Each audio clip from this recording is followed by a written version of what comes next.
Olá a todos. Nossa aula de hoje nós iremos falar sobre práticas conservacionistas e sistemas de manejo. Dessa maneira irei dividir em dois vídeos para que não fique muito longo, sendo que a primeira parte nós iremos falar sobre as práticas conservacionistas. Didaticamente, nós dividimos essas práticas conservacionistas em práticas vegetativas, edáficas e mecânicas. Entretanto, para que a gente tenha uma conservação do solo eficiente, é necessário que sempre nós adotemos mais que uma prática. E é muito interessante quando nós conseguimos juntar essas práticas vegetativas, edáficas e mecânicas em uma propriedade, de maneira assim que a eficiência da minha conservação do solo será melhor. Quando nós falamos em práticas edáficas, nós estamos falando daquela que nós iremos manter ou melhorar a fertilidade do solo. Acredito que hoje em dia quase todas ou praticamente todas as propriedades utilizam essas práticas edáficas, pois a correção do solo, a adubação, ela vai melhorar então o nosso solo, vai fazer com que aquele solo tenha um melhor potencial produtivo. E com isso, essa prática edáfica, ela é bem, podemos dizer que ela é adotada em praticamente todas as propriedades. Como primeira prática edáfica, nós citamos a eliminação ou controle do fogo. Essa é uma prática que já foi muito mais utilizada do que nos dias atuais, entretanto, ela é muito comum de ser observada. Recentemente estive na casa de um colega no sul de Minas e lá eu vi, né, já havia passado e essa pessoa, né, os familiares fez a eliminação ali das ervas daninhas do pasto por meio do fogo. É uma prática muito utilizada, principalmente para limpeza de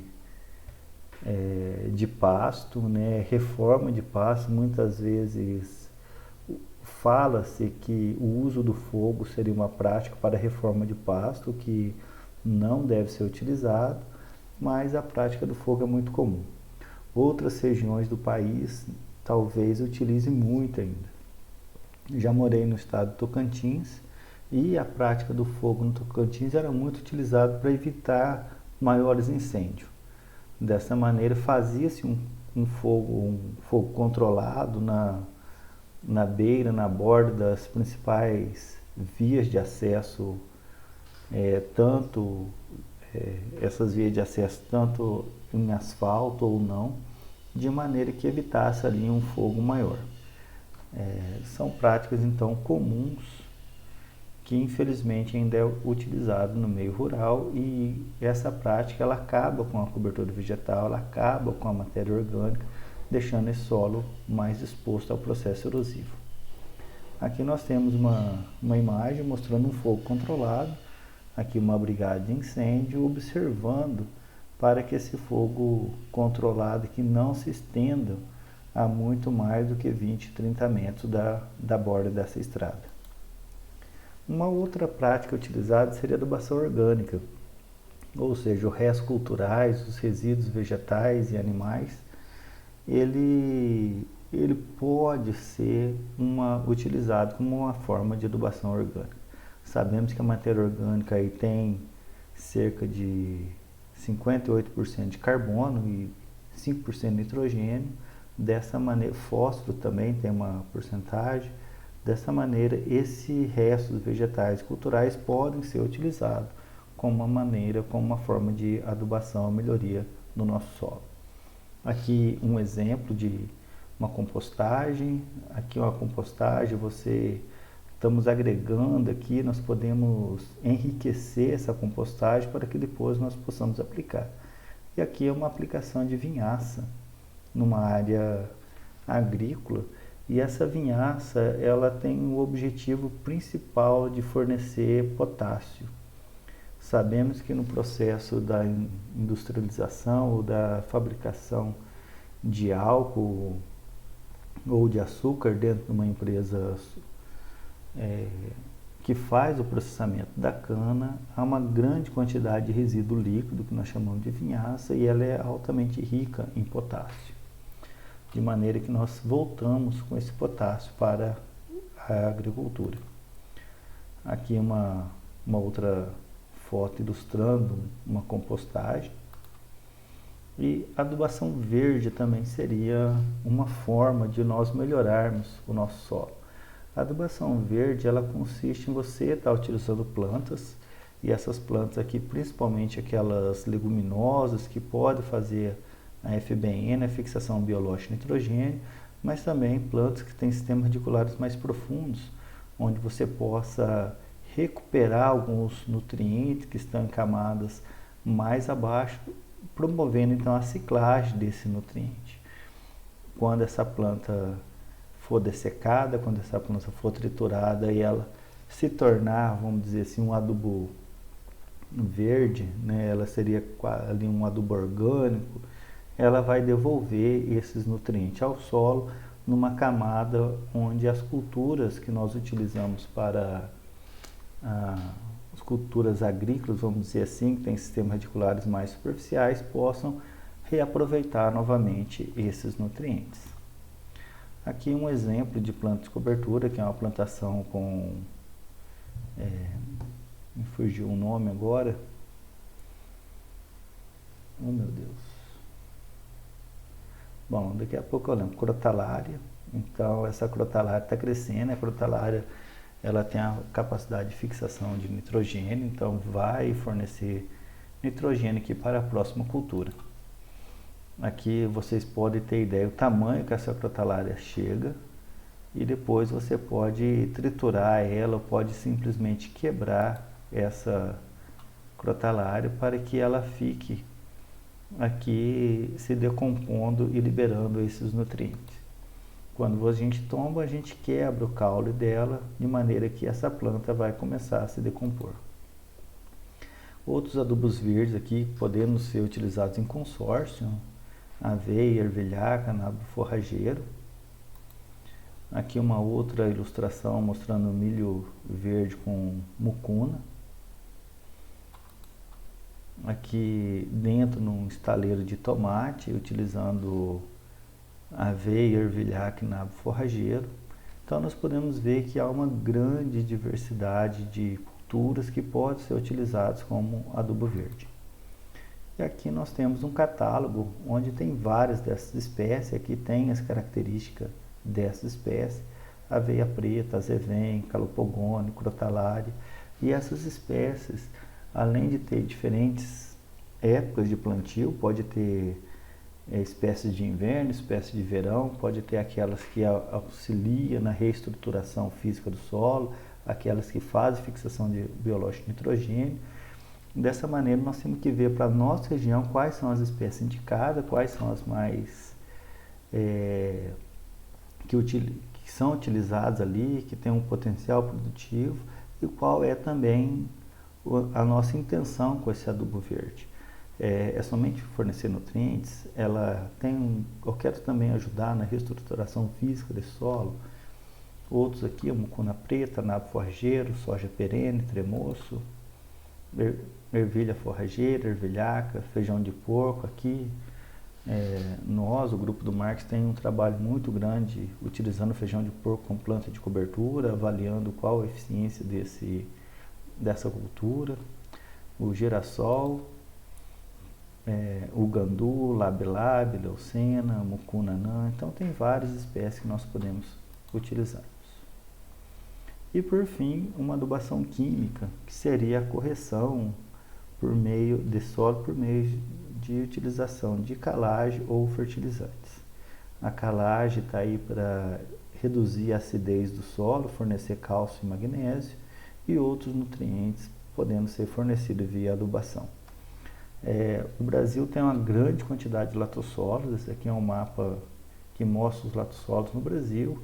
E a região dos Cerrados, né, uma região um potencial agrícola muito grande atualmente em função dessa correção do solo. Sendo que a correção do solo pode ser tanto da maneira química ou também das outras maneiras que eu citei anteriormente. Um segundo grupo dessas práticas seriam as práticas vegetativas, que nós falamos são aquelas que nós utilizamos a vegetação para a proteção do solo contra a erosão. A maneira que nós temos plantas com melhor cobertura vegetal, plantas com uma densidade de cobertura vegetal melhor, nós iremos proporcionar melhor proteção ao solo. Dessa maneira, iremos citar aqui alguns exemplos. Nós temos o reflorestamento, ou seja, utilização de culturas arbóreas para a proteção desse solo. Se nós pensarmos em capacidade de uso do solo, que nós trabalhamos na aula passada, né, capacidade de uso e aptidão agrícola, nós temos que, quando o solo é mais vulnerável, nós temos que indicar esse solo para reflorestamento, florestamento ou às vezes até mesmo uma área de reserva permanente, em função da vulnerabilidade desse solo. Dessa maneira, nós temos que essa prática de reflorestamento, florestamento são as práticas indicadas para solos mais frágeis no processo erosivo. Posteriormente, nós temos uma cultura que também protege muito bem o solo, seria as espécies forrageiras, a pastagem. Dessa maneira, ela entra aqui como práticas vegetativas, prática que protege o nosso solo. Aqui nós temos algum exemplo de pastos bem formados. Infelizmente, grande parte da pastagem no Brasil nós estamos com pastos degradados. Acaba então que essa pastagem, além de não fornecer muito o alimento para os animais, ainda acaba deixando o solo também exposto em grande parte, quando nós temos as pastagens degradadas. Entretanto, uma pastagem bem manejada vai ter oferta de pastagem para os animais e ainda vai estar protegendo o nosso solo, tanto quanto o impacto direto da gota de chuva, mas também ajudando na estruturação desse solo por meio do sistema radicular dessas gramíneas. Plantas de cobertura, como havia dito, aqui nós temos a crotalária, aqui nós temos feijão de porco, são aqui numa área experimental dentro da universidade. Foi o trabalho de tese da Dione. Nós estávamos avaliando a proteção que essas culturas oferecem ao solo, mas também a capacidade de ciclagem de nutrientes dessas culturas. Só para vocês terem um pouco de conhecimento desse experimento, nós vimos que o feijão de porco ele foi a espécie que melhor contribuiu para a proteção do solo e recuperação química desse solo. Aqui uma outra imagem que mostra o uso de braquiária na entrelinha do café. O café que estava plantado e posteriormente foi semeada a braquiária entrelinha. De modo geral, nós devemos fazer o contrário, semear primeiro a braquiária, formar primeiro o pasto e depois abre-se as covas de café para fazer o plantio do café. Entretanto, o efeito aqui da planta de cobertura, ela vai se dar ao longo desses anos. Nós devemos manter nessa braquiária entrelinha roçada e não precisa imaginar que nós precisamos de ter grandes máquinas para fazer esse trabalho. Podemos fazer essa roçada na entrelinha também de maneira manual, aí pensando num pequeno produtor. Outra prática seria culturas em faixas, ou seja, culturas que deixam o solo mais exposto, como nós podemos perceber aqui nessa cultura, está em faixa com culturas que protegem melhor o solo. Ou seja, parte aqui eu posso estar sofrendo um processo erosivo, pode ter um certo escoamento superficial, entretanto, aqui esse escoamento superficial vai ser sanado ou vai ser reduzido em função de uma cultura que está protegendo melhor o solo. Aqui uma outra cultura que nós podemos perceber aqui, possivelmente aqui um cultivo de milho, intercalado aqui com talvez uma pastagem, uma espécie forrageira. E no ano seguinte nós podemos inverter essas culturas, de maneira que vai realizando também uma rotação de cultura nessa área. Alternância de capinas.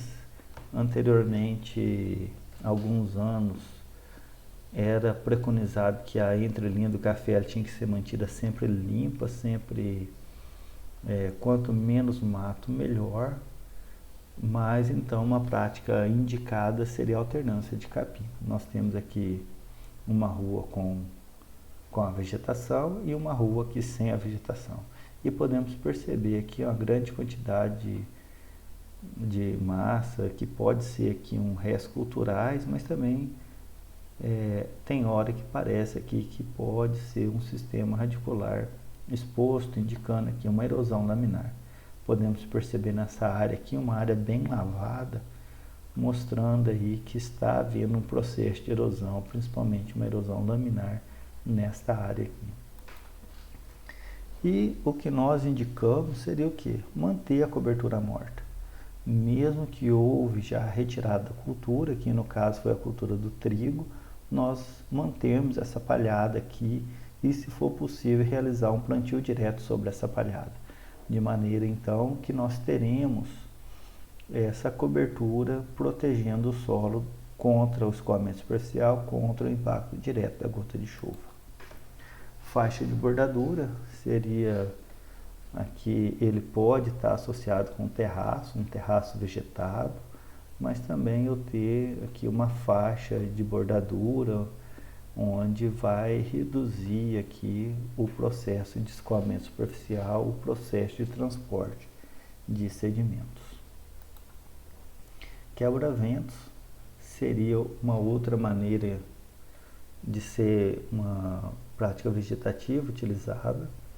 Ela está bem associada com a erosão eólica, porque em regiões onde pode ter uma incidência muito grande de vento e ventos muito fortes, o uso desse quebra-vento, dessas culturas, faz com que o vento tende a subir para passar esse obstáculo.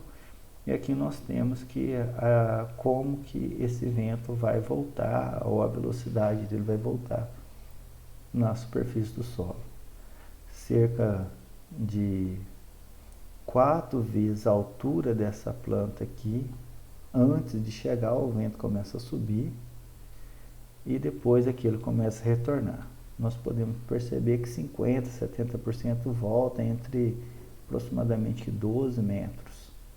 Dessa maneira, e 20 metros mais ou menos eu já retorno com 80% da velocidade desse vento.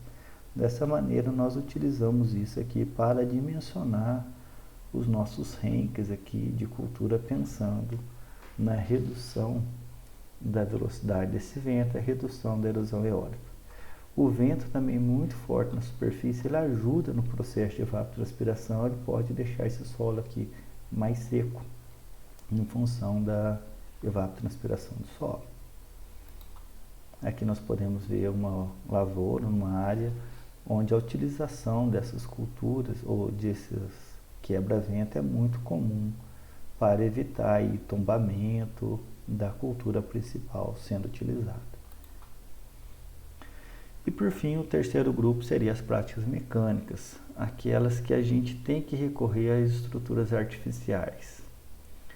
A práticas edáficas, estamos pensando mais no solo, melhoria do solo, as vegetativas utilizando de culturas para melhorar a proteção do solo, e as mecânicas já seriam estruturas artificiais, para que a gente reduza a velocidade do escoamento superficial. Uma vez que quando nós aumentamos a velocidade do escoamento superficial, o potencial de carregamento de sedimentos é bem maior. E a gente tende a forçar aí uma infiltração de água no solo por meio dessas estruturas. Temos que o primeiro exemplo seria a distribuição racional dos caminhos e estradas. Sempre que possível, nossas estradas deveriam estar em nível mais próximo em nível possível, e com alguns carreadores saindo dessas estradas principais que estariam em níveis. Aqui nós temos um exemplo na Serra do Caparaó, divisa de Minas com o Espírito Santo, e aqui uma distribuição em zigue-zague dos caminhos das estradas rurais. Podemos perceber também que a lavoura aqui está plantada em nível, mostrando aí o uso a utilização de algumas práticas conservacionistas dentro dessa região aqui bem montanhosa. Uma outra prática utilizada seria o terraceamento. Nós temos essa área aqui com terraceamento, mostrando como que ela ficaria. E aqui um local, um comprimento de rampa elevado sem o terraço. A gente começa a perceber aqui no final dessa encosta já alguns sulcos de erosão. Para evitar esses sulcos de erosão, devemos traçar aqui os nossos terraços. Esses terraços podem ser em nível ou em desnível, é algo que nós iremos aprender a partir da nossa próxima aula. Quando nós temos o terraço já em nível, é muito mais fácil para que nós façamos o plantio em nível. O plantio em nível seria a prática mais simples, né, dentro das práticas mecânicas para utilização. Com o terraço ou sem terraço, nós temos esse plantio em nível, é como se a semeadora ele vai fazer mini terraços, né, nesse terreno, de maneira que vai dificultar um pouco o escoamento superficial. Dessa forma, o plantio em nível é uma prática simples e quando ela está associada com o nosso terraço, isso é muito mais interessante e a gente protege muito mais o nosso solo. Podemos perceber na imagem acima, né, o plantio em nível, aqui o meu terraço. Nessa imagem abaixo, nós podemos perceber que um terraço em nível, onde o terraço está segurando essa água. Essa água vai ser forçada a infiltrar nesse solo. É um terraço vegetado para melhorar a estabilidade desse terraço. E aqui a área foi preparada para receber a próxima cultura. Podemos, dessa forma, não é uma área com uso de plantio direto, mas se o produtor tivesse deixado essa área aqui com a cobertura morta, ele poderia realizar um plantio direto na sequência, sendo dessa maneira uma prática muito mais efetiva para o controle da erosão. Aqui nós temos uma área terraceada em café, e aqui nós falamos de terraços individuais, quase que terraço em patamares, uma vez que o terraço ele está em todas as linhas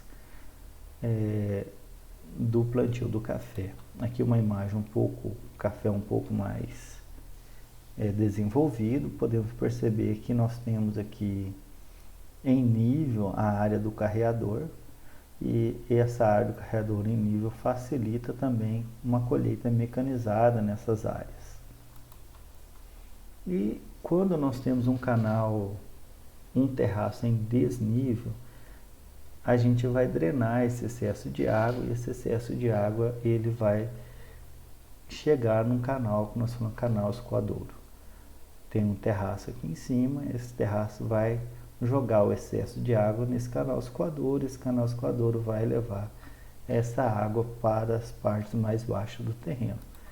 Como nessa imagem aqui, vários terraços jogando o excesso de água nesse canal escoadouro, e aqui esse canal deve ser bem vegetado, com uma gramínea, para evitar erosão dentro desse canal escoadouro. Uma outra maneira uma outra prática mecânica que nós falamos é o canal divergente. Seriam canais bem maiores, utilizados aqui em divisas de propriedades. Eu sou um produtor consciente, eu não posso jogar a minha água para a propriedade vizinha. Eu faço aqui um canal divergente, um canal bem maior, como se fosse um terraço maior, para que o excesso de água dessa lavoura não chegue nessa lavoura. Muito utilizado também em áreas de vossoroca, para que nós evitemos a entrada de água na vossoroca. Podemos fazer na cabeceira dessa vossoroca canais divergentes para impedir o fluxo de água para dentro da vossoroca. Bacias de infiltração. Essas bacias de infiltração são muito comuns, são muito utilizadas em áreas, em estradas rurais, mas também podemos perceber aqui, ó, numa rodovia urbana, rodovia, no caso aqui, que liga a cidade de Lavras, algumas outras cidades aqui da região, indo para Quedas do Rio Bonito, nós temos aqui uma sequência de bacias de infiltração. Podemos perceber que a água vai sair dessa estrada principal, vai ter aqui uma escada dissipadora de energia para que essa água não chegue muito rápido dentro dessa bacia. E se essa bacia encher, eu tenho aqui um canal de drenagem para retirar o excesso de água. Aqui é um conjunto de bacias de infiltração associada a estradas rurais. E nós também iremos aprender a dimensionar essas bacias de infiltração mais no final do nosso curso. Aqui as estradas dissipadoras de energia, que podem ser utilizadas para retirada da água. Podemos perceber aqui que, mesmo havendo algumas escadas na parte superior, começou a haver aqui um processo de erosão em sulco, onde foi colocado paliçadas com madeira, com eucalipto, para evitar que a velocidade da enxurrada seja elevada e continuasse esse processo de erosão hídrica.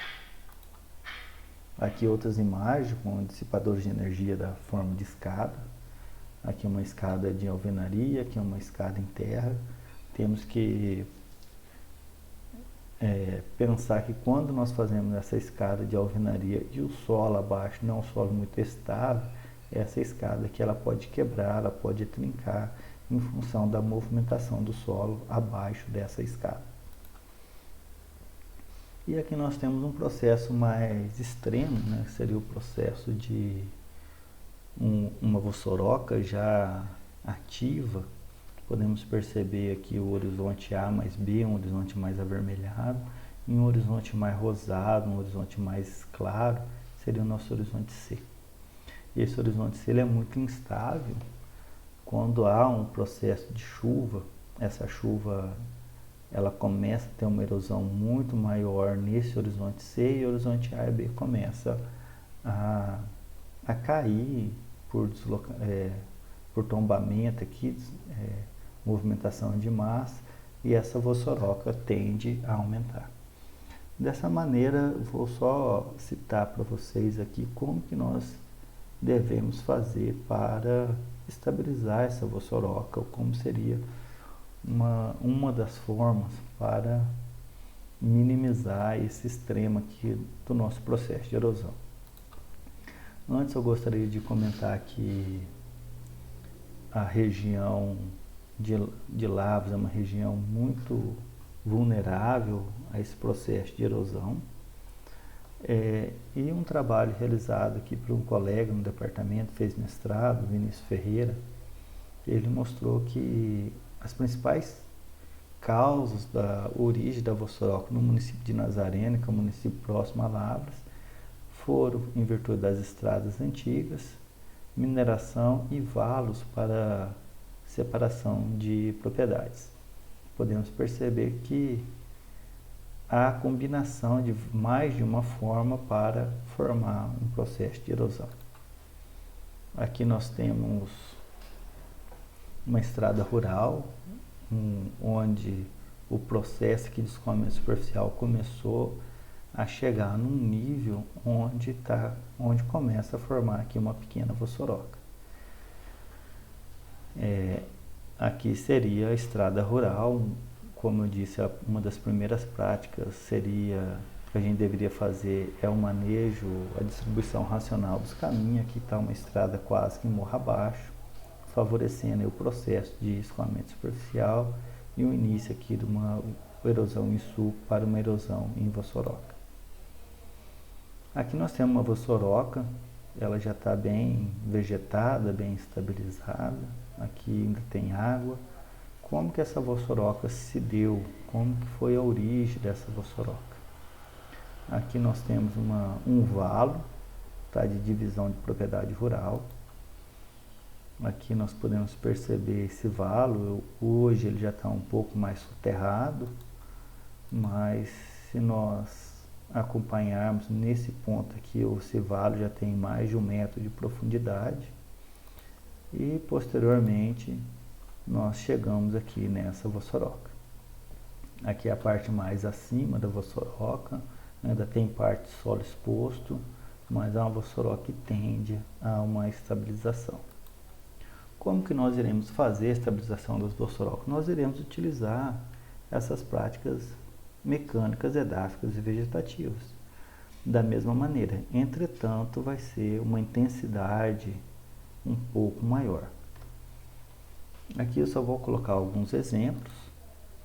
Aqui em termos de mecânica, o extremo seria fazer um retaludamento dessa vossoroca, construção de paliçadas para reduzir a velocidade de escoamento superficial, para retenção de sedimentos, mas também fazer aqui, como eu disse, na cabeceira, fazer aqueles canais divergentes para nós desviar a água que pode estar entrando nessa vossoroca.